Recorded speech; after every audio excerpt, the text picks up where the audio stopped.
memang agak tidak mendengar parah teman-teman saya yang di Discord. Framework ala bang, framework apa kali ya? Ini React bukan framework, ini library sayang. Langsung ke keranjang kuning aja ya, keranjang kuning anjay. Nah ini adalah sebuah navbar sederhana, dimana ini home dan ini juga about. Ah bang, gak keren lu bikin CSS, lu gak bisa ngoding apa ya? Ah itu kan biasa. Dengar suara-suara daripada netizen ya. Nah, kita kasih warna ya, pembeda ya. Habis itu kita tambahin flexnya 1 bisa kah? Oh nggak bisa, harus widthnya 100% kayaknya ya. Styling navbar paling males asli, apalagi masalah nested menu. Nah itu, kita nggak sampai nested menu ya. Meledak pala Barbie, kita bisa tambahin. Ini gue cepet aja ya.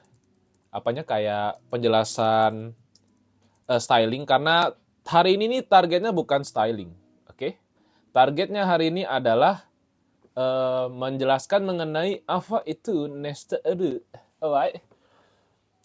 Bulan, bang, tolong sambil jelaskan code yang abang tulis fungsinya. Baik, Bulan. Jadi ini adalah sebuah class name namanya navbar. Navbar ini punya display system bernama Flexbox. Flexbox itu adalah, ini ada penjelasannya, combination with float and position. Jadi Flex ini sebenarnya adalah sebuah display system yang cukup terkenal, yang dipakai banyak orang juga. Yang dimana ini tuh memiliki fungsi utamanya untuk responsiveness atau responsivitas gitu. Maksudnya responsivitas itu adalah pada saat lu akses di web, desktop atau di mobile web itu memiliki apa ya? Dia tuh bisa adjust lah dengan layarnya. Gitu. Kurang zoom out, Bang. Oh, maaf, guys. Thank you. Nah, habis itu setelah itu di dalam Flexbox itu ada banyak apanya ya, bisa dibilang CSS atribut atau CSS propertinya. Kayak misalnya align items itu tuh, jadi kan ada align item sama justify content. Jadi kalau flex row itu tuh baris kayak gini, dia akan berjejer. Kalau kolom itu dia akan vertikal, row tuh horizontal. Nah kalau horizontal itu tuh,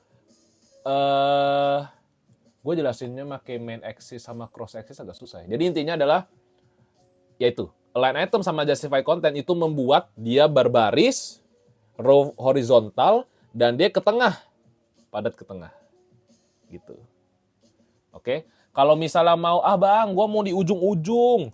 Mereka kayak musuhan gitu, guys. Bisa pakai space between. Maksudnya dia adalah di ujung kiri dan kanan dari sebuah kontainer display tersebut. Nah, lihat. Nggak kelihatan ya, nih. Sumbu X, sumbu Y. Ya, sumbu X, sumbu Y itu.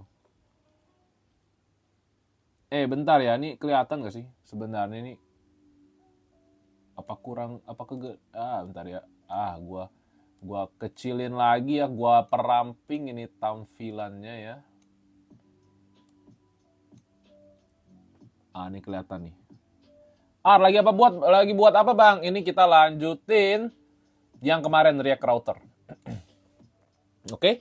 Nah, ini adalah navbarnya. Gua matiin dulu center. Nah, abaikan ada space di antara navbar, harusnya nggak ada. Nanti kita akan get back ke sana karena sekali lagi fokusnya adalah React Router.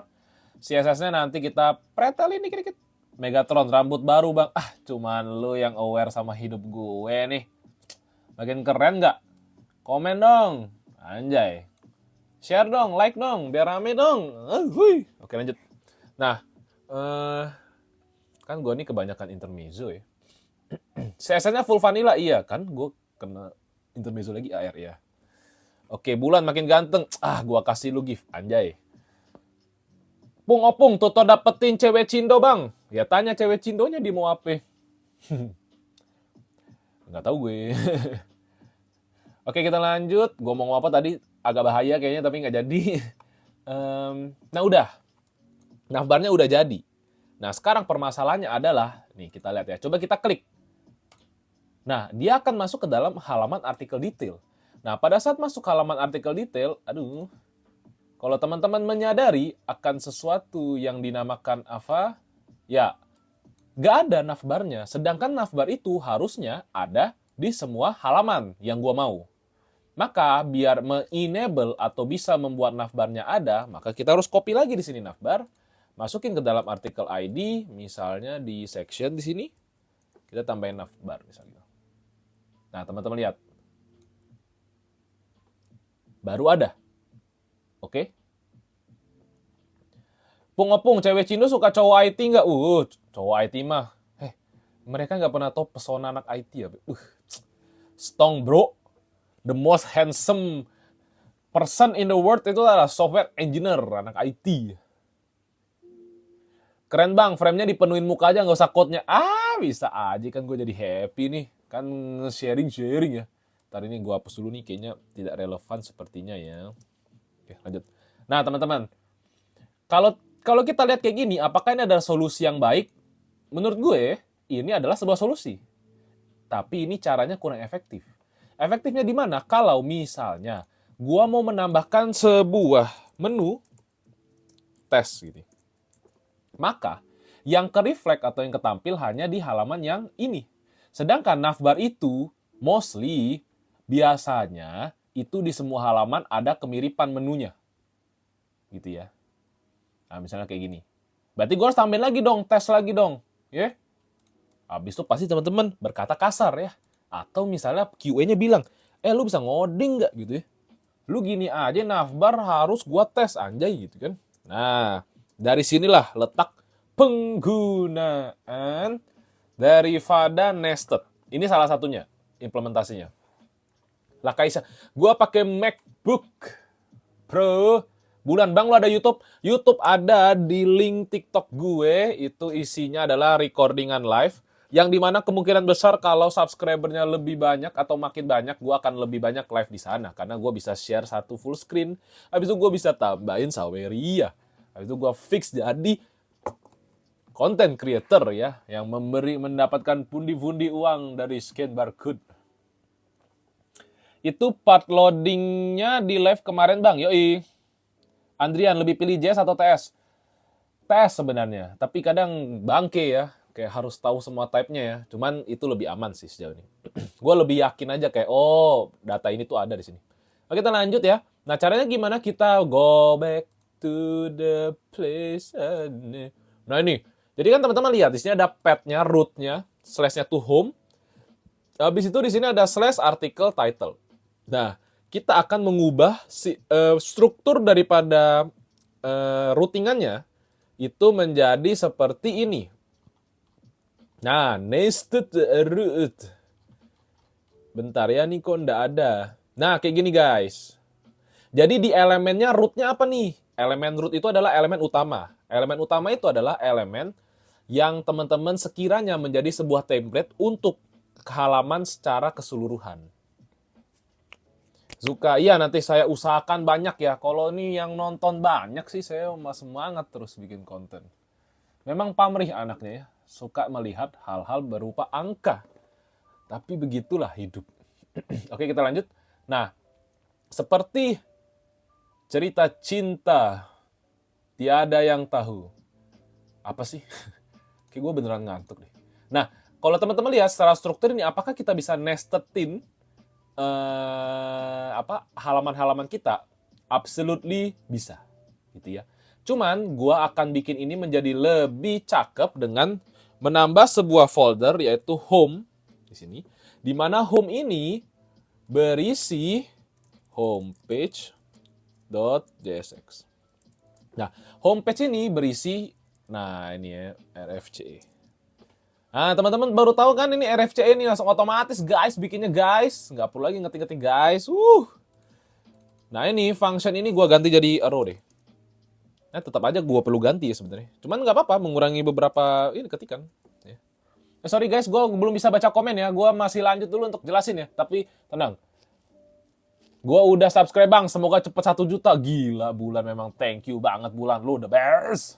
Nah, kita lanjut, ini homepage JSX. Jadi homepage JSX ini akan berisi mengenai ini. Isi-isian ini, div section ini ya. Karena gue mau isi home itu adalah isi daripada yang ada di sana. Nah, tapi teman-teman lihat di sini gua akan bikin satu section. Nah, kayak gini. Nah, habis itu teman-teman lihat, aduh bang, ini kok merah-merah? Iya, karena di app JSX ini kita punya banyak fungsi-fungsi ini. Ya tinggal kita apain? Tinggal kita cut. Jebret di sini, masukin ke dalam homepage JSX. Di sini. Kalau udah, kita akan import use state. Di sini, habis itu kita import apa nih? Use navigate di sini. Sama HTTP. Nah, kenapa gua akhirnya pindahin semua ke situ? Ini untuk bikin codingannya jadi lebih rapi ya, everybody ya. Gitu. Saya lihat ini, Franz, bang, sumpah gue pusing. Pusing di mana? Rafce kalau oro function. Thank you banget, Udi, the best. Pusing kenapa? Wah, ini ada sang pengejar Eskom ya, karena sang pengejar Eskom ini adalah salah satu yang suka juga menonton. Saya ingin jadikan dia moderator. Semoga beliau menerima ya. Membantu saya menjawab ya. Terima kasih ya. Oke. Bang, mending outer elemennya pakai React fragment atau tetap section? Sebenarnya kalau mau pakai React fragment juga nggak apa-apa. Cuman nggak apa-apa sih pakai React fragment. Gue tadi tuh pakai section tuh karena gue merasa gue merasa ini tuh kayak apa ya? Kayak butuh bentar deh. Nah, ini nih kayak butuh struktur lagi gitu. Bahwa ini section dari homepage. Gitu. Tapi kalau mau pakai, bagi teman-teman yang nggak tahu React fragment apa kayak gini ya. React fragment juga nggak masalah. Gitu. Tapi nanti gue akan sharing ya. Jadi nanti di ending lah, gue akan sharing soal React fragment. Dan gue juga sempat share di LinkedIn gue sih soal React fragment dan cukup mencengangkan ya. Karena gue sempat mengalami error pas di kerjaan dan membuat pala saya pecah atas, pala bawah, kiri, kanan ya. Tapi itu nanti saja, tidak penting ya. Bukan tidak penting, belum penting ya. Gue akan matikan dulu ya nih. Bang, jangan matiin bang. Matiin aja. Kita hapus ya. Habis itu kita navbarnya kita biarin. Oke. Nah, kalau udah, app JSX ini adalah sebagai root elemennya. Oke. App JSX ini kita jadikan sebagai root element. Jadi kita masukin ke dalam main JSX. Mana root di sini. Jadi kita ini dulu kok. Ngomong apa sih? Salah. Nah, ini kita komen dulu ya. Ini elemennya tetap app, bener. Tapi sekarang bawahnya ada children. Children itu apa? Anak ya. Nah, di anak ini teman-teman tinggal ngulangin hal yang sama. Berarti ada pet-nya. Elemennya apa? Elemennya gue mau ini homepage sebagai halaman utama. Halaman awal. Salah, jangan kayak gitu. Homepage, bener homepage. Tapi jangan lupa dijadiin komponen ya guys ya. Komponen ya. Banyak banget dah istilahnya. Wah Franz, kalau lu bingung dengan istilahnya, tolong di list dan lu komen nanti setelah gua selesai sharing. Nanti gua kasih tahu. Jadi section di dalam section soalnya. Section dalam section nggak boleh. Gua nggak tahu sih. Tapi kayaknya bener juga sih. Section kan kayak bagian section gitu. Habis itu section ada section lagi kayaknya kurang tepat ya. Jadi gua rasa mungkin React fragment dulu untuk sekarang. Karena gua belum menemukan penyangkalan lain ya. Thank you, Dem, telah memberikan insight. Bagi teman-teman yang mau menyangkal, boleh banget ya. Di sini nih, kita belajar bersama ya. Nah, selanjutnya adalah, ada anaknya lagi. Anaknya adalah article title, kayak gini. Udah deh. Sebenarnya nested root itu secara konsep kan tadi, gue jelasin bahwa di dalam roots ada roots. Jadi kalau ini digambarin nih, kita coba gambarin dalam Excalidraw ya, bukan Excalibur ya, Excalidraw. Ini yang kemarin. Nah, jadi kalau mau digambarkan secara komprehensif dan menyeluruh, anjay, keren banget gue ngomongnya. Jadi di sini ada app. Ini nih, cak mano. Ini app kurang gede ya. Nah, ini app ya. Gimana gue? Nah, ini adalah app-nya. Ini app. Gimana sih? Ini app. Habis itu, di dalam app itu nanti ada anaknya lagi. Ini app ya. Ini app. Habis itu dalamnya sini ada apa tadi? Ada home, ada artikel. Nah, jadi secara hierarki, secara apa? Secara hierarki. Oke, saya kembali, mantap. Oke, jadi secara hierarki, app, home, dan artikel, jadi home artikel itu berada di dalam app. Nah, berada di dalam app itu, makanya home dan artikel itu, gue ngomong apa sih? Jadi app itu sebagai penyelubung utama, di dalam penyelubung utama routing itu, di dalamnya ada home dan home, halaman home, dan juga halaman artikel. Kayak gitu. Jadi kalau digambar secara sederhana, mungkin gue bisa gambarin kayak gini, kalau secara sederhana. Bahwa yang paling terluarnya adalah app, di dalam app itu ada home artikel. Nah, di dalam app kan bukan cuma app ya, tapi kan di dalam app ada apa? Ada navbar. Ada navbar gitu. Makanya, kalau misalnya teman-teman lihat, makanya make sense gitu, logis gitu. Kayak lu melihat navbar di semua halaman yang di dalam app. Karena navbarnya ada di app. Parent child, ya, hubungannya adalah parent child. Oke? Sip. Kita boleh lanjut. Nah, lanjutnya adalah kita balik ke codingan. Nah, ini error memang. Karena pada dasarnya ini nih salah, bukan utils slash kali ini. Nah, ini gimana sih? Oh, bentar. Ini bukan utils HTTP nggak sih? Nah, ini kayak gini. Ini gini. Gini. Ada nggak utils? Utils baru HTTP.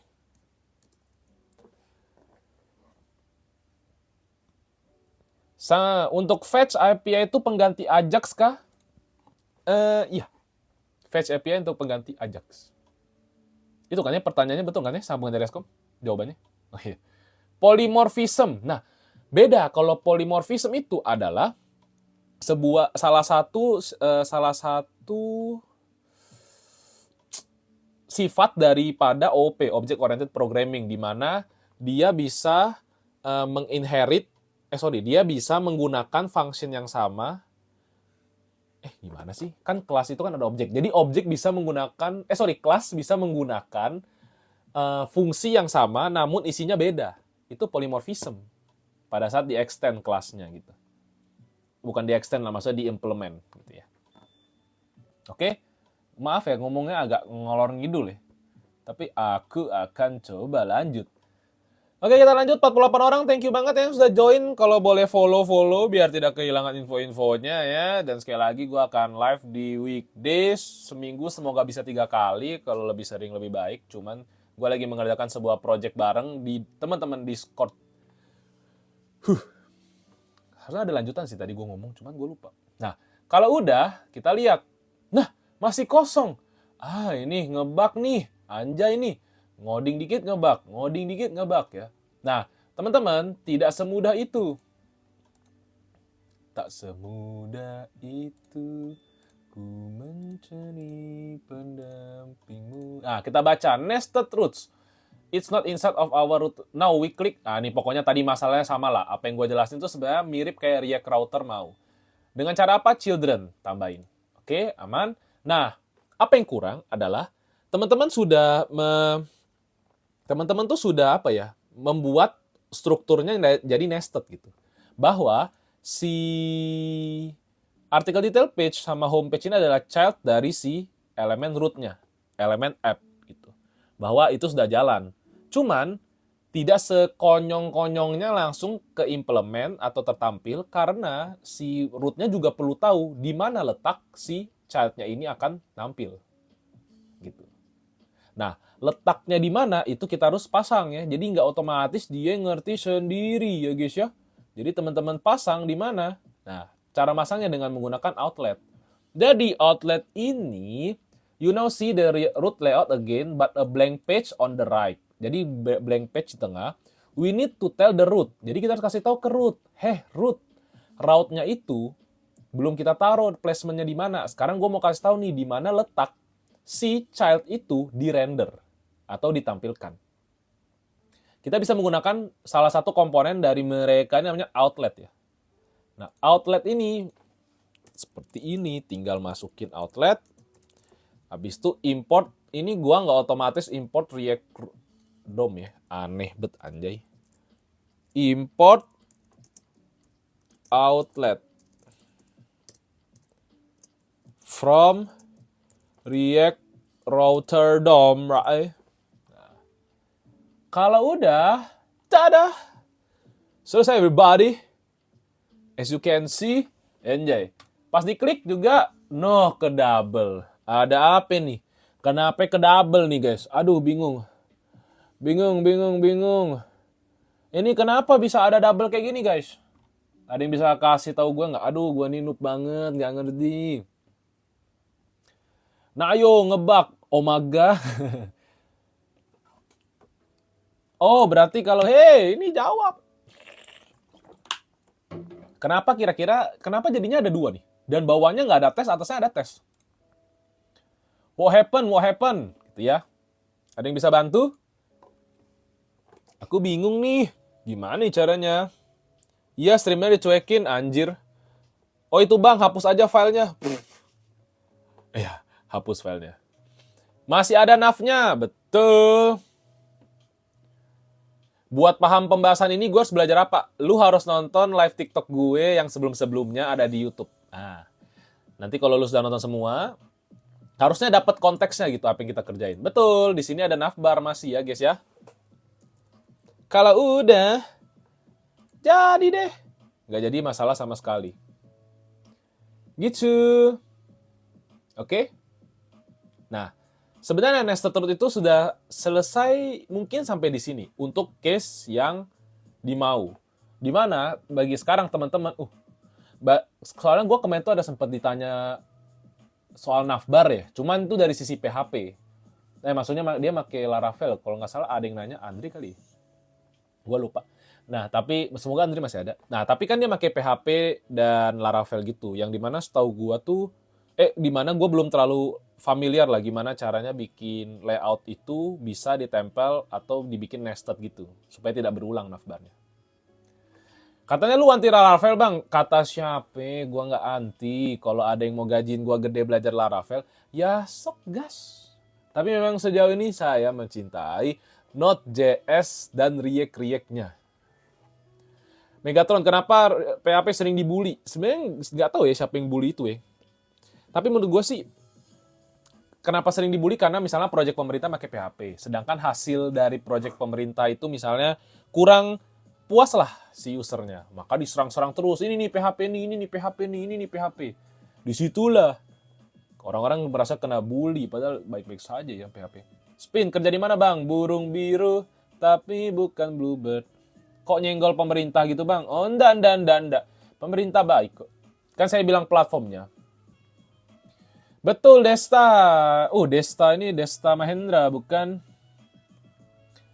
Pemerintah mana tuh bang? Wakanda. Void VNC pas live YouTube lihat kode PHP mual. Waduh. Maksudnya pip jelek ya bang? Aduh aku nggak ngomong Zuka. Mungkin live ini sedang dipantau tapi aku cinta pemerintah Wakanda. Ini bercanda ya. Jangan tiba-tiba gue tiba-tiba gitu. Oke kita lanjut. Sebenarnya ini sudah apa lagi ya? Jadi ini udah. Gue tuh kemarin tuh lupa sebenarnya mau ngapain ya. Oh iya. Nah teman-teman. Gue lanjut. Baru inget. Nah ini kan di app JSX ini ada navbar. Nah navbar ini nanti kita akan bikin sebuah komponen baru. Di mana komponen ini kita akan simpen di components boleh. Jadi di components ini adalah folder yang dimana isinya adalah komponen-komponen yang bersifat global. Atau yang bisa dipakai di berbagai tempat. Gitu. Typo bejir. Typo apa ya? Oh maksudnya lu yang typo ya? Kenapa petnya pakai children bang? Kenapa nggak bikin pet baru aja di bawahnya? Oh, jadi kenapa gua pakai pet dalam children supaya nih kalau teman-teman lihat app ini tuh adalah sebuah layout utamanya, gitu. Jadi layout utamanya itu ada outlet. Layout utamanya adalah ini isi daripada pet-petnya, home sama artikel dan ada navbar. Gitu. Terima kasih Ar. Yurawel, biasanya mulai live jam berapa bang? Jam 8. Cuman gua rasa kayaknya gua akan mulai jam 8.30 karena Yang nonton lebih banyak jam 8.30 ke atas ya. Bang, lihat file loading. Loadingnya cuma loading gini, guys. Belum gua bener-benerin. Terima kasih, Dem, telah memberikan.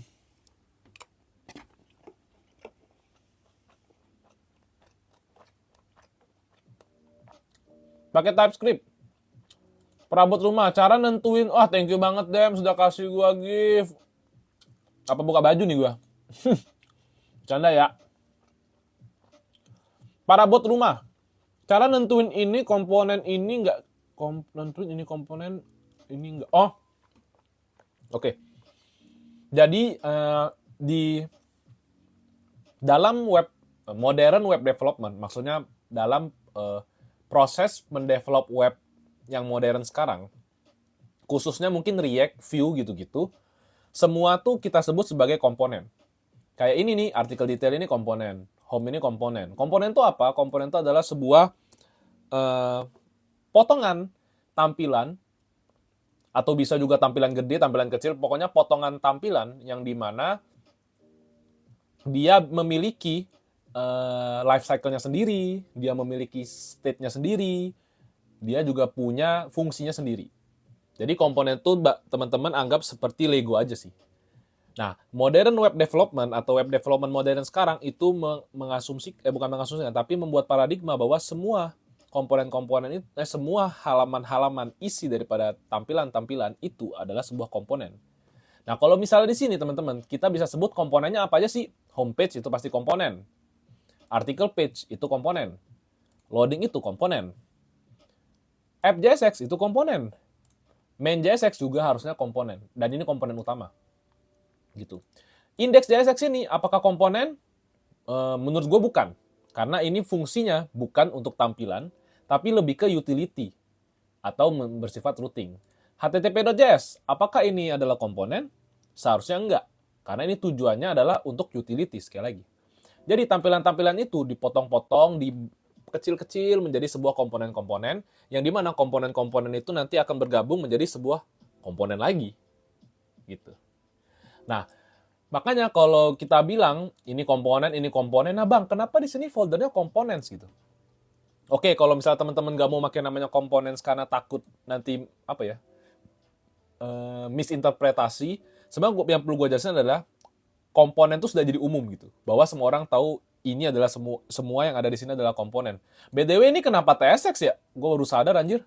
Semuanya JSX, tiba-tiba dia TSX ya. Oke, lanjut. Nah, nih. Kita lanjut. Nah, saya tadi. Nah, ini kan komponen-komponen.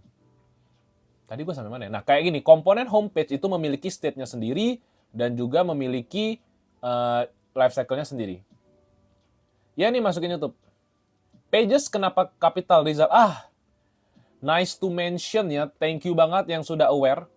Baru mungkin bagi teman-teman yang belum sadar bahwa komponen itu tuh biasa depannya itu gede. Maksudnya tuh apa ya? Itu case-nya tuh Pascal case atau apa gitu, gue lupa. Karena memang secara penulisan convention komponen itu huruf depannya harus gede. Itu aja sih. Kalau foldernya ini depends. Jadi setahu gue sih secara convention namanya harusnya huruf gede juga. Karena pages ya, mewakili sebuah pages. Jadi pages itu adalah komponen yang besarnya, di mana komponen pages itu tersusun dari komponen-komponen lainnya. Gitu. Nielsen, gila ketinggalan, tenang. Semoga tidak ketinggalan lagi next ini. Iya. Gitu guys, jadi kalau misalnya bagi teman-teman, thank you banget nanya soal konsep komponen. Karena itu tuh adalah sebuah konsep dasar gitu pada saat teman-teman ngoding di React ataupun Vue. Karena kita sekarang melihat landscape daripada development ini sebagai kumpulan-kumpulan komponen. Bang, kenapa komponen lebih banyak pakai arrow function? Itu tuh karena arrow function tuh kayaknya ini sangat debatable ya. Gua pernah lihat di LinkedIn post tuh kayak bilang arrow function tuh bikin sakit mata gitu, susah dibaca, lebih enak pakai function. Ya sok silahkan gitu. Tapi kenapa gue pakai arrow function? Menurut gue, itu kayak lebih cakep sih. Kayak lebih straightforward. Abis itu ada spasi, ada sama dengan, ya ini preference lah gitu. Tapi mostly semuanya pakai arrow function. Dan itu mungkin menjadi standar convention sekarang juga, gitu, pakai arrow function. Tapi pakai function biasa, juga nggak masalah. Gua belum menemukan trade off-nya gitu. Apakah masalah performance atau apa, nggak ada gitu. Paling kan cuma masalah penulisan dan tergantung lagi balik ke tim. Gitu. Apakah timnya mau pakai function atau enggak. Jadi apa gunanya function, Bang? Function kan sebenarnya function nih. Gue ngomong apa sih? Kayak gini. Function JS, ya function itu adalah sebuah kumpulan kode yang memiliki fungsi tertentu ya. Jadi kalau misalnya function komponen, row function, ya semuanya dua-duanya sama-sama function kan. Gitu sih. Ya, sebenarnya function kan gue baru tahu. Fitur itu maksudnya API-nya JavaScript ya? Iya, gue taunya keyword this nggak bisa dipakai arrow function karena this itu dipakai untuk kelas.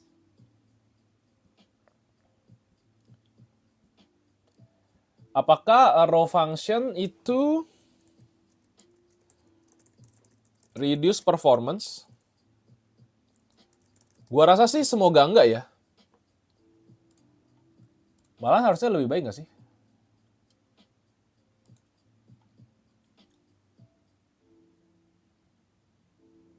There is no performance difference katanya. Synthetic sugar. Mungkin nggak tahu ya. Mungkin akan reduce performance untuk build-nya. Tapi harusnya kan kalau setelah di-build, kalau setelah di-build semuanya, itu kan sama aja kan hasilnya nanti kan jadi vanilla JavaScript. Iya sih? Kalau benar arrow function itu adalah synthetic sugar.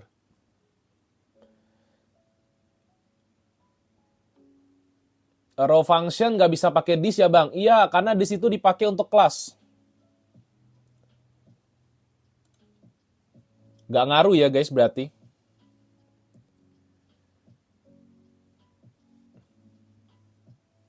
Nah, kalau pakai this itu untuk kelas, gitu. Kalau pakai arrow function nggak bisa pakai this. Nah, itu iya sih, sehingga itu juga nggak bisa. Oke, nah, gue tuh tadi sampai mana ya? Nah, kita akan pecah dulu nih ya. Navbar ini ya. Navbar ini kita akan pecah ke dalam komponen saja. Sebenarnya gue akan nggak tahu sih gue akan sempat tunjukin atau enggak. Ada folder structure lain gitu. Ada folder structure lain yang gue pakai sekarang dan itu tuh cukup. Tadi gimana ya bikin itu jadi arrow function? RFCE ya. Gimana sih arrow function, guys? Callback function. Oh, itu kata semen dari Eskom. Rafce. Oh, thank you. Thank you Udi, Rizal, Fuatimin, Sang Majar Eskom, Raffi. Kalian semua peduli sekali sama saya. Love you all. Oke. Gua hapus dulu react-nya di sini. Habis itu gua tempel. Uhuy. Belum ya? Uhuy. Gini ya. Setelah itu navbarnya kita akan tempel di sini. Nah. Habis itu teman-teman, ini gue kasih tips satu lagi. Ini gue juga baru pelajarin sih. Kayak urutan import. Jadi, urutan import itu ternyata cukup penting ya. Cukup penting untuk membuat code ini jadi lebih clean. Jadi, kalau gue bisa pecah misal kayak gini nih. Jadi yang paling atas, import paling atas itu adalah import yang berasal dari third party library atau library. Gitu. Jadi urutan import bisa diatur di ESLint juga. Nah, jadi urutan import ini bertujuan untuk apa? Kayaknya supaya menambah readability gitu, sama untuk biar lebih clean code kali ya, code-nya lebih rapi gitu. Kayak paling atas itu adalah sebuah library gedenya, library eksternal atau library internal gitu. Pokoknya yang berhubungan dengan node modules. Habis itu dipisahkan dengan enter, habis itu baru masuk ke modul-modul yang bersifat lokal. Lokal yang agak luar kali ya. Nah, yang ini import paling bawah nih setahu gue tuh kalau dia dalam satu folder. Komponen tuh kayak controller MVC bukan? Nah, berbeda ya kalau menurut gue. Kalau komponen itu tuh bukan controller pada MVC, karena MVC itu adalah sebuah desain pattern ya kayaknya. Model view controller, dia memecah fokus Ada fokus yang UI, ada fokus yang database, model, ada yang fokus yang logic gitu. Jadi it's totally different. Dan MVC setahu gua tuh untuk back end stuff ya. Kayaknya front end itu front end juga ada MVC. Cuman kayaknya komponen bukan MVC deh. Bukan hostnya doang yang keren, viewersnya pada keren-keren anjir. Gua setuju banget Franz. Setiap kali live tuh gua belajar hal baru. Dan malam ini tuh gue menemukan muka-muka baru ya. Seperti Rizal, ada Franz. Kalau Nikto Filianeko nih sering nih udah. Thank you banget ya. Ada programmer Som. Joe ini kayak sudah lama tidak melihat. Tapi ada, Viewtamin. Nah, namanya aja View anjay. Viewtamin. Dia view banget. Roy Adi Pratama hadir. Oke. Kita lanjut. Wah, makin lama makin asik ya pertanyaan. Alek, apa ini bang? Ini ngoding react. Nah, kalau teman-teman lihat kita refresh. Nah. Kalau teman-teman lihat sekali lagi, ya, gini. Kan di sini ada navbar ya. Sadar nggak sih? Di sini tuh ada navbar, class name-nya. Tapi gua nggak import CSS apapun di dalam navbar sini. Gitu ya. Tapi kalau di app.js, gua import app CSS di sini. App CSS navbar. Nah, ini setahu gue itu, jadi CSS itu tuh misal, kalau di app CSS ini kita import di app JSX ini kan jadi parent ya. Nah, child-nya akan bisa menggunakan kelas dari parent. Apakah itu adalah hal yang baik? Menurut gue, kalau stylenya itu dipakai oleh tempat banyak umum, itu oke banget gitu. Jadi lu nggak perlu redundan, berulang kali. Gitu. Nah, tapi akan menjadi sebuah problem kayak kalau misalnya projectnya makin scale-nya makin gede. Misalnya, teman-teman tuh mau bikin sebuah class name yang navbar lagi, tapi navbarnya beda. Nah, tapi karena ada dua class name navbar, itu akan menjadi sebuah konflik lah. Bisa aja navbar yang sebelumnya dapat style important gitu, jadi dia nge-override atau menghilangkan nilai sebelumnya. Nah, tapi jadi gue mau kasih tau aja, ini nih expected atau pasti expected tuh maksudnya ini terjadi gitu. Bahwa penamaan class name itu juga harus sespesifik mungkin. Jadi kalau nanti artikel detail page punya style, misalnya di sini section, maka kalau gue prefer misalnya artikel detail, misalnya main container. Supaya apa? Membuat semua nama kelasnya jadi lebih spesifik. Gitu. Nah, penamaan class name atau penamaan style CSS itu banyak. Ada yang kayak gini, ada yang gua dulu dikasih tahu tuh makainya underscore 2 gitu, katanya ini yang paling modern atau apa gitu. Cuman kenapa gua make strip gini? Gua tuh sebenarnya ngikutin Tailwind ya. Karena Tailwind pun juga make strip-strip kayak gini. Pakai Tailwind bang solusinya. Sedap. Tapi ini fakta menarik ya. Sebelum saya pakai Tailwind gitu-gitu di kantor gua dulu yang lama banget, yang pertama, itu gua pakai vanilla CSS. Gitu. Jadi gua merasa pakai vanilla CSS itu juga asik. Jadi pas pakai Tailwind juga asik banget. Jadi kalau gua boleh kasih saran, vanilla CSS dulu aja. Yang basic-basic dulu aja. Gembel. Tailwind baru ya, kayak sudah lama. Oh, gue bukan ngatain orang gembel ya. Gue maksudnya namanya gembel. Reverse engineer, bang. Reverse engineering apa, Zeng? Thank you banget yang udah join. Kalau boleh follow, like, dan share. Yang pasti bikin live ini makin rame. Oke. Inline. Oh, oke. Gue coba share soal inline ya. Oke, sekarang kita akan masuk ke Q&A section ya. Dimana gue sudah selesai sebenarnya sharing-sharing soal React Router-nya. Dan next-nya tuh ada inputan dari teman-teman tuh Redux. Nah, mungkin untuk Redux gue akan coba targetin hari Jumat. Kalau kosong gue bisa share Redux. Karena sekarang baru bisa kita implementasi Redux. Kenapa? Karena baru sekarang tuh ada 2 halaman setidaknya. Ada 2 halaman yang perlu kita atur. Jadi, Redux mungkin kalau bisa gue bikin materinya untuk hari Jumat. Yang dimana Redux yang kita pakai adalah Redux yang susah dulu kali ya. Karena kalau Redux tuh yang susah tuh konsepnya lebih ribet kayaknya. Jadi kalau yang itu bisa, harusnya yang lain bisa. Redux atau React Query bang? Kalau saya sih pakai Zusten sebenarnya. Kalau mau state management. Kalau React Query kan untuk API call ya, HTTP API call, tapi ada state managementnya juga sih setahu gue.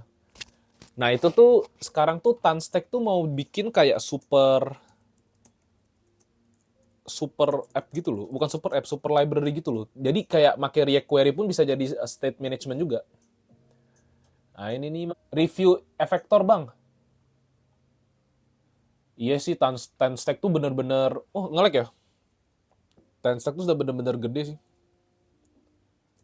Efektor, efektornya apa ya? Nge-lag ya? Selamat datang Maskot Bayu. Bagi teman-teman yang mau belajar ngoding juga bisa follow Maskot Bayu. Hah, ini apa nih? Meet the new standard for modern TypeScript development. Memang gua tuh harus banyak live ya, biar gua tuh banyak belajar ya. Pertama Visual Basic, udah aman, oke. Bentar. Kalau microservice itu apa bang? Oh bentar. Gue liat efektor dulu.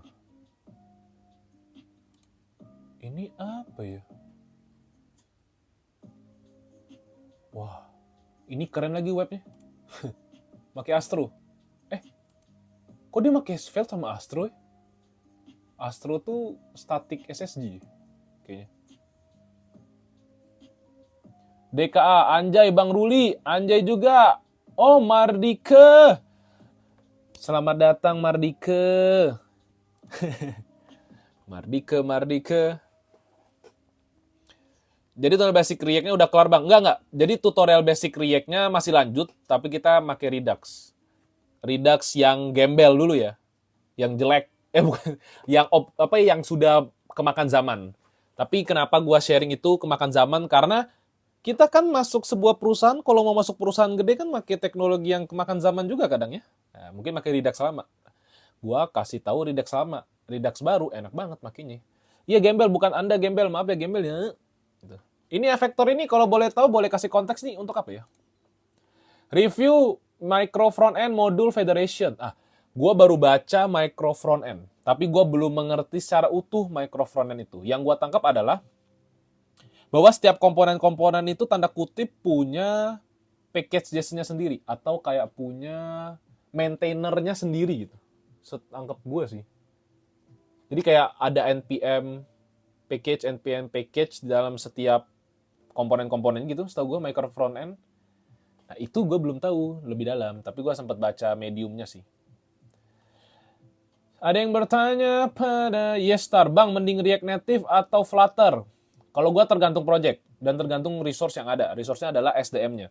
Kalau misalnya di tim lu bisanya semua pakai React, dan project-nya itu ternyata butuh yang cepat, sekaligus performance-nya itu tuh tinggi banget, ya mungkin pakai Flutter gitu. Tapi kalau lu ternyata semua developernya adalah React, dan React Native semuanya pada bisa, pakailah React Native. Nah, React Native-nya tapi nggak pakai Expo, tapi pakai React Native yang bare minimum, yang tanpa workflow. Nah, itu tuh lu bisa tune up performance-nya lebih gede lagi, lebih kenceng lagi gitu. Karena Expo itu kan adalah sebuah workflow. Ini gua kasih tau ya. Expo. Nah, jadi Expo. Bagi teman-teman, kalau gua saranin belajar React Native-nya itu, nih, kalau untuk belajar pakai Expo itu oke. Karena lu ngetes dari aplikasi itu enak. Gitu ya. Kayak lu nggak perlu install ini itu ribet dan sebagainya. Tapi kalau sudah akhirnya ke bener-bener real project, gua saranin pakai React Native. Nah, Expo ini adalah sebuah workflow atau tanda kutip sebuah framework kali ya. Framework yang membalut abstraksi-abstraksi dalam inisialisasi project itu menjadi lebih easy, lebih gampang. Jadi lu nggak usah pusing dengan deployment karena semua diatur Expo. Gitu. Sejauh gua pernah pakai Expo, memang performance-nya lebih lambat daripada React Native. Gitu ya. Nah, tapi kalau sekarang gua nggak tahu karena Expo ini juga ngikutin zaman, kayaknya dia update terus. Kalau nggak salah dia sekarang sudah bisa pakai React Native 70 ke atas yang dimana arsitekturalnya itu sudah fabrik itu sudah paling strongnya lah kayaknya sejauh ini. Dimana dia kayak mereduce latensi daripada accessing bridge-nya itu. Ionic, gue dulu belajar Ionic. Dan sejauh gue belajar yang Ionic tuh agak nge-lag. Tapi itu mungkin salah gue juga karena build-nya kurang oke. Mungkin ya. Bang, yang banyak duitnya belajar apa bang? Programmer SOM. Kayaknya setahu gue tuh prompt engineer, apa lagi ya? Machine learning mungkin banyak gajinya kali ya. Cuman kalau di Indo gue kurang tahu ya. Bang, tolong jawab. Stephen, Redux itu beda-beda ya levelnya. Yang paling mudah dipahami yang mana ya? Redux itu kayaknya cuma satu ya levelnya. Mungkin bukan level kali, tipe ya. Jadi Redux itu bagi teman-teman. Redux itu tuh sebenarnya ada dua. Yang sekarang itu. Ada Redux yang lama sama Redux Toolkit. Nah gitu. Nah Redux Toolkit ini yang sudah direkomendasikan oleh si pembuat Redux-nya juga. Berarti konyol kan, ngapain gue sharing soal React Redux. Kenapa gue masih mau kasih tahu React Redux itu karena... Bentar, ini sudah React... Apa gue langsung toolkit aja ya? Gue takut ntar gue jelasin juga salah ya. Tapi intinya adalah gak ada level. Setahu gue sih cuma satu. Dan kenapa pakai React Redux, ini nanti gue akan tunjukin... tunjukin why-nya. Kenapa kita harus belajar sih sebenarnya redaksi toolkit, redaksi ini? Karena kalau teman-teman ngedevelop sebuah project yang client-side rendering itu apa? Yang ini nih. Ini namanya client-side rendering. Ada namanya server-side. Nah, biasanya state management-nya itu, atau perpindahan, atau mengatur state satu dan yang lainnya, itu menggunakan state management kayak Redux, Sustan, gitu. Luffy lagi push deadline. Wah, semangat Bang Luffy. Kalau bisa ada recordnya abangku. RTK aja gak apa-apa bang. Oke, sesuai arahan bosku. Bikin web dulu. Tapi kalau memang dari awal lu sudah yakin. Ini internet gue. Sudah yakin dan pasti bahwa lu mau menjadi machine learning engineer atau data science. So on gitu. Ya, udah. Lu belajar langsung machine learning gitu.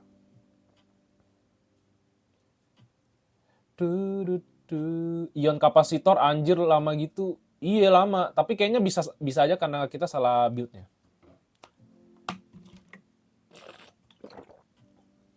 Rekomen AI buat Python dong bang. Apa aja nih Prince? Maksudnya rekomen bikin AI atau apa AI untuk Python-nya? Izin pamit pu. Ya Luffy, thank you udah join.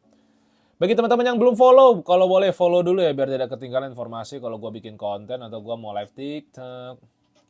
Stefan, kapan ngebahas lebih dalam tentang Redux? Di hari Jumat, kalau tidak ada kendala, gue akan live lagi. Oke? Nah, gue setuju dengan statement bahwa kuliah. Karena sekali lagi, kuliah itu memang mahal. Gue akui kuliah itu mahal. Dan mungkin bagi teman-teman yang mempunyai perhitungan yang teliti dan detail, secara hitungan, itu mungkin gak akan balik modal atau break even point lah. Bahasa bisnisnya itu kayak lu akan dapat duit banyak gitu. Maksudnya gak ada yang menjamin lu kuliah tuh mendapatkan duit banyak. Itu pertama. Gak ada yang menjamin juga lu akan mendapatkan kerja yang oke pas kuliah. Gak ada. Even lu ikut apapun gak ada yang menjamin juga lu kerja dapat apa gitu kan. Kalau menurut gue ya. Cuman apa yang gue dapat dari kuliah pertama itu basic fondasinya gitu. Fondasi untuk kayak flowchart, pseudocode. Nah itu tuh hal-hal yang menurut gue tuh ternyata penting anjir gitu. Gue dulu hina-hina kapan gue belajar ngoding ya, tapi 2 semester 3 semester kok gue nggak belajar ngoding, belajar basic terus. Dan itu yang membuat gue kayak melatih gue untuk terbiasa berpikir logik gitu, berpikir secara runut untuk membuat sistem ya. Jadi bukan artinya gue seorang yang runut banget, nggak juga, kadang gue random aja pindah-pindah gitu. Nah itu yang gue pelajarin, itu secara teknikal. Jadi menurut gue basicnya kuat, walaupun memang basicnya aja implementasinya ya kita kalah sama anak-anak SMK kalau boleh di ngomong gitu. Anak-anak SMK yang sudah belajar React mungkin, atau anak-anak bootcamp yang sudah bisa ngoding React gitu, mungkin kita kalah gitu. Tapi kalau soal basic dan kalau teman-teman mendalaminya, kita mungkin lebih oke gitu. Makanya pada saat kuliah tuh ambillah magang di semester 7 atau 8 nih kalau salah. Yoi.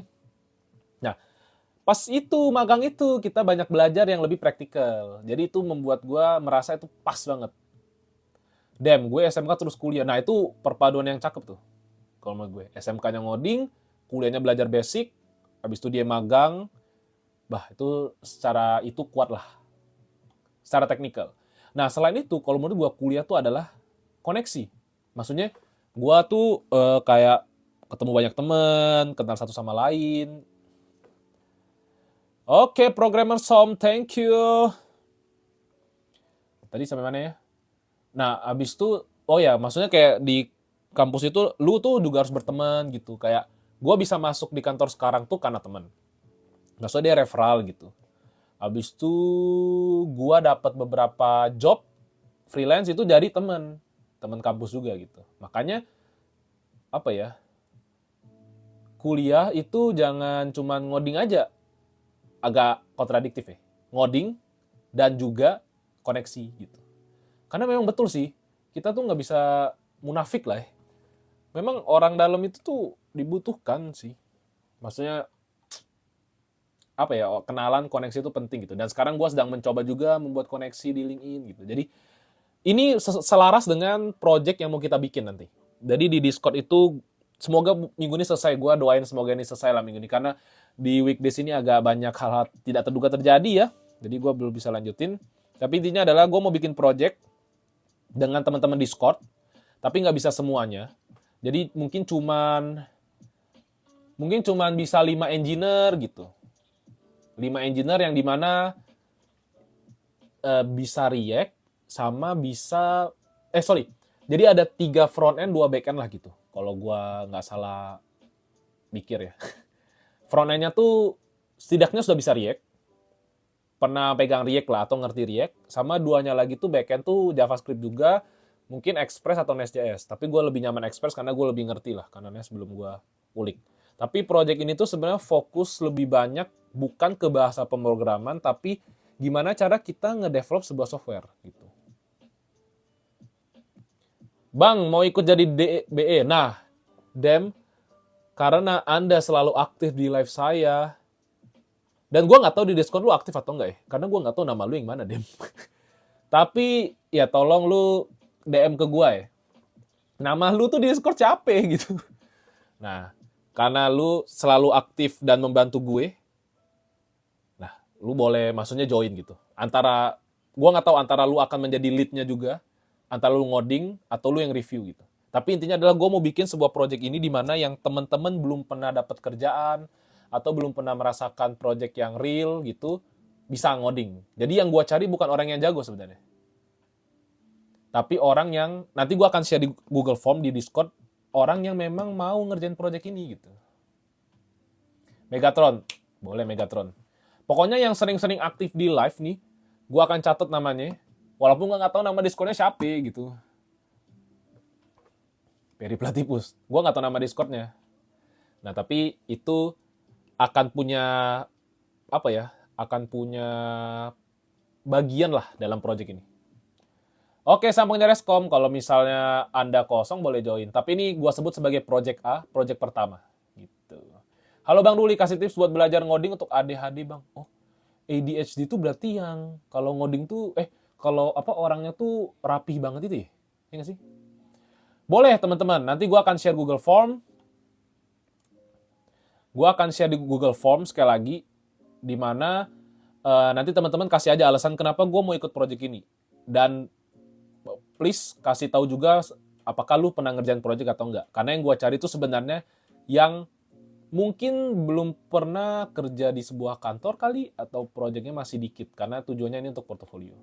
Dan ini tuh kemungkinan akan kerjain sebulan kali gitu. Nah, progresnya gimana? Sebenarnya gue tuh lagi berprogres untuk bikin sebuah... Aduh, ini ada Travelokanya lagi. Boleh nggak sih gue share kayak gini? Takut dah. Bentar ya. Gue tuh lagi nyari... nih. Jadi gue tuh lagi bikin sebuah boilerplate. Ini gue juga share di LinkedIn gitu. Dimana boilerplate ini tuh yang akan kita pakai untuk front end-nya. Sudah ada Docker-nya, sudah ada Docker Compose-nya, habis itu kita pakai Ban. Ban ini adalah runtime modern terbaru, yang dimana katanya tuh bisa bener-bener performance-nya naik banget. Dimana back-end-nya akan gue coba juga pakai Ban. Nah itu yang kenapa gue lama banget share untuk project ini, karena gue initiate project ini juga agak panjang. Karena gue juga harus setup project gitu. Karena nanti apa ya? Gue mau semuanya tuh punya environment development-nya sama, jadi nggak ngebug-ngebug sendiri gitu. Kayak lu tau kan yang meme-nya yang enggak, di mesin gua di laptop gua jalan kok. Nah, kampret itu ya maksud gue. Nah, gua akan siapkan dulu. Udi, please bahas GitHub. Boleh kalau gua mau bahas GitHub sekarang, tapi gua nggak bisa praktek karena gua nggak punya materinya. Ada apa bang nih ketinggalan Dims? Ikut buat nambahin bug boleh bang, Zuka saya. Waduh. Jadi sama gua nyari anak UI. Karena kalau kalian mau lihat di React.js fit boilerplate di punya gua. Nah, itu tuh apa ya? Secara progress, teman-teman bisa lihat sendiri, ada S-Lint-nya, tapi belum fully gua implement, harusnya tambahin Airbnb, dan ini full JavaScript. Kenapa JavaScript? Karena gua nggak mau bahasa TypeScript menjadi blocker untuk bikin produknya. Gitu. Abis itu, ini sebenarnya yang menarik ya. Masih ngelag ya? Yang menarik adalah di routingannya. Nah, routingannya itu bukan routing biasa, tapi routingannya sudah menyerupai Next.js. Routingannya Next.js gimana? Kalau teman-teman lihat di SRC, itu di routes, routingannya itu sudah dinamis, kayak gini. Ini seharusnya nggak perlu sih ini. Nanti gua refactor lah. Tapi ada artikelnya. Like lagi. Iya, ini gue routingnya menggunakan file-based routing. Itu gue baca artikel, habis itu gue coba implement. Tapi belum fully, jadi file-based itu maksudnya apa? Apa yang lu tambahin di pages itu nanti akan ke-reflect gitu di root-nya. Ya Jaki, kalau nggak pakai TypeScript, apa nggak problem sama prop types-nya ya mas? Nah, karena kita pakai JavaScript, gue akan lebih strict soal JS doc. Jadi JavaScript doc. Untuk setiap function, dan juga menambah property prop types ya dari setiap komponen supaya tahu propertinya apa aja types-nya. Mungkin itu yang bisa gue lakukan. Nah, itulah alasan kenapa dari kemarin gue bilang semoga minggu ini kelar, karena pertama gue harus bikin pitch deck-nya dulu, gue akan share slide-nya apa yang kita mau bikin, apa yang kita mau achieve, habis itu struktural, habis itu di awal juga gue akan bikin detail bahwa ini project free gitu. Project free itu maksudnya kita semua nggak ada yang digaji, kita semua ngerjain project ini, dan kita punya ownership, kepemilikan project ini secara merata.